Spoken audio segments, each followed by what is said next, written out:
তো হঠাৎ করে মনে হলো যে মিরপুর উইকেটের ব্যাটিংই করা সম্ভব হচ্ছে না। আপনি যখন ওয়ার্ল্ড কাপের জন্য কাজ করবেন একটা টিম নিয়ে, আসলে কি টিমটা টিম হিসেবে গড়ে উঠতে পেরেছে? আমার কাছে কিন্তু বডি ল্যাঙ্গুয়েজ সহ সবকিছুতে মনে হয়নি। তানজিদ তামিম যদি হয়ে যায় একটি সিরিজ খেলে আপনার অটোমেটিক চয়েস, তাহলে এই টিমের ব্যাটিং অর্ডারটা আমরা সহজেই অনুধাবন করতে পারি। জিম্বাবুয়ের মতো প্রতিপক্ষের বিপক্ষেও ম্যাচ জিতে ঘাম ছুটে একাকার অবস্থা টাইগারদের। মিরপুরে শুক্রবার চতুর্থ টি-20তে টাইগাররা জিতেছে মোটে 5 রানে। বিশ্বকাপের আগে বাংলাদেশের এমন পারফরমেন্সে বাড়ছে উদ্বেগ। আমরা হয়তো শ্বাসরুদ্ধকর ম্যাচটাতে জয় পেয়েছি, কিন্তু প্রতিপক্ষ বিচারে সত্যি কি জিততে পেরেছি? শেষ পর্যন্ত জয়টা তো 5 রানের। টি-20 আসলে ছোট ফরম্যাটের খেলা, 120 বলের খেলা। এখানে কিন্তু বড় দল ছোট দলের যে পার্থক্য সজীব সেটা কিন্তু কমে যায়। তো শেষ পর্যন্ত বাংলাদেশ জিতেছে, সেটাই শেষ কথা। কিন্তু বাংলাদেশ যেভাবে এই সিরিজটা খেলেছে তাতে আসলে যার পর্যায়ে সবাই হতাশ, বিশেষ করে ব্যাটিংটার জন্য। বোলাররা হয়তো বা 4-0 লিড এনে দিয়েছেন, কিন্তু ব্যাটাররা কিন্তু চরম ভাবে ব্যর্থ। একেবারে ফ্লিপ ফ্লপ ব্যাটিং অর্ডার যেটাকে বলে, সেটাই কিন্তু বাংলাদেশের এখন আমরা দেখছি। এবং আমরা দেখছি যে তানজিদ তামিম 2টো ম্যাচে রান পেয়েছেন, বাকি 2টোতে রান পাননি। একটা ম্যাচে তিনি 60+ ইনিংস খেলেছেন, ওই ইনিংসে তিনি 3বার লাইভ পেয়েছিলেন। গতকালকে একটা ভালো ইনিংস তিনি খেলেছেন। গতকাল সৌম্য সরকার প্রথমবারের মতো খেলতে নামে ভালো একটা পার্টনারশিপ দিয়েছেন। টি-20 ক্রিকেটে বাংলাদেশ তৃতীয়বারের মতো উদ্বোধনী জুটিতে 100 রান পেয়েছে। সুতরাং এগুলো সব অ্যাচিভমেন্ট। কিন্তু আপনি দেখেন প্রথম 3 ব্যাটসম্যানের পরে বাকি যে 8জন নেমেছেন তারা কিন্তু কেউ 2 অঙ্কের দেখা পাননি। তো মিরপুরের উইকেটের একটা রহস্যময়তা রয়েছে, সেটা কাজ করেছে কিনা জানি না, কিন্তু হঠাৎ করে মনে হলো যে মিরপুরের উইকেটের ব্যাটিংই করা সম্ভব হচ্ছে না। তো এরকম একটা উইকেটে 143 রানের ডিফেন্ডেবল স্কোর না, হয়তো বা 160 হলে কমফোর্টেবল জায়গায় বাংলাদেশ থাকতো।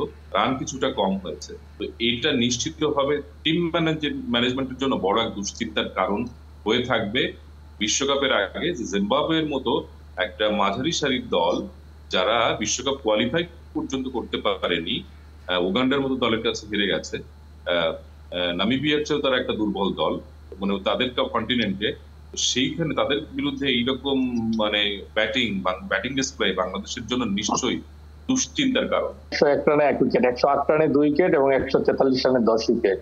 হ্যাঁ, আফটার এইরকম একটা স্টার্টের পরে তামিম এবং সৌম্যর এরকম স্টার্টের পর আপনার এইভাবেই আপনার মিডল অর্ডার গুলো খেলতে পারবে না, উপর সারি ব্যাটসম্যানরা খেলতে পারবে না। এটা কিন্তু আসলে আমরা যদি উইকেটকে ব্লেম করি, এটা কিন্তু আসলেই কিন্তু সঠিক হবে বলে আমি মনে করি না।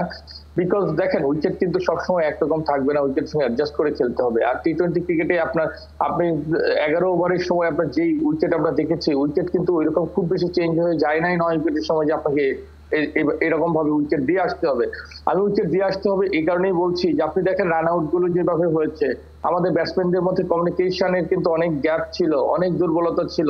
আপনি যখন ওয়ার্ল্ড কাপের জন্য কাজ করবেন একটা টিম নিয়ে, আসলে কি টিমটা টিম হিসেবে গড়ে উঠতে পেরেছে? আমার কাছে কিন্তু বডি ল্যাঙ্গুয়েজ সহ সবকিছুতে মনে হয়নি।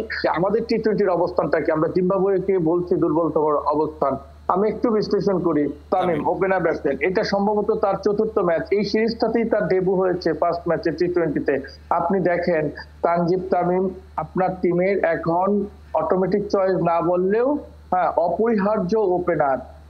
তার মানে কি, আমরা গত প্রিভিয়াস ওয়ার্ল্ড কাপ থেকে এ পর্যন্ত আমরা এখনো ওপেনার পাইনি। আমাদের বিপিএল গিয়েছে, আমরা এখন ওপেনার সেট করতে পারলাম না। আর তানজিদ তামিম, আমি ইতিবাচক ভাবেই বলতে চাই, আমি ইতিবাচক, I don't want to blame the cricketer, আমি জাস্ট ইনফ্রাস্ট্রাকচারের কথাটা বলতে চাই।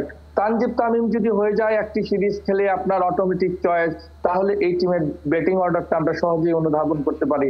আপনাকে শুধু বাঁচিয়ে রাখছে আমাদের টিম বোলাররা। 1, 2, 3 ঢাকায় জমি জিতে নিন 100% ক্যাশব্যাক সহ 20 কোটি টাকার পুরস্কার।